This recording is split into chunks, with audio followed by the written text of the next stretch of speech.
گھبرائے ہوئے، چھوڑ چھوڑ کے بھاگ رہے، جرنیل استعفے دے رہے ہیں، امریکہ کے جرنیل استعفے دے رہے ہیں، بھاگ رہے ہیں، اس لیے کہ موت سے ڈرتے ہیں۔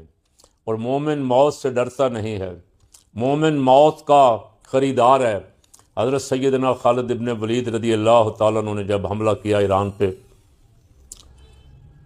صحیح نے مجھے یاد، مصر پہ یا ایران پہ، تو اپنے مد مقابل جرنیل کو، بادشاہ کو لکھا، فرمایا کہ تمہارا مقابلہ اس قوم سے ہے جو موت کو محبوب رکھتی ہے اسی طرح جس طرح تم زندگی سے محبت کرتے ہو۔ تو مسلمان لڑنے والا تو یہ تھا، اب گھر بیٹھا ہوا اس پہ بم گرائے جا رہے ہیں جس کا کوئی تعلق نہیں ہے جنگ سے، جو میدان میں آیا نہیں، جو میدان میں آئے ہیں ان کے ساتھ لڑو۔ انسانیت کا قتل عام کرنے والے کہتے ہیں کہ ہم انسانی حقوق کے لمبردار ہیں، افسوس تمہارے دعووں پہ افسوس۔ اللہ تعالیٰ مسلمانوں کو اکٹھا ہونے کی شاید آنکھیں کھل گئی ہوں عرب ملکوں کی، کہ جس کو ہم نے اپنی حفاظت کے لیے بٹھایا ہوا تھا یہ تو ہمارا دشمن تھا، اور جس کو ہم اربوں ڈالر دیتے رہے ہر سال اپنی حفاظت اور دفاع کے نام پہ، یہ تو بے غیرت ہمیں مارنے کے لیے تیاری کر رہا تھا، ہمارے اندر بیٹھ کے ہماری جڑیں کاٹ رہا تھا۔ کاش آنکھیں کھل جائیں۔ فاعتبروا یا اولی الابصار۔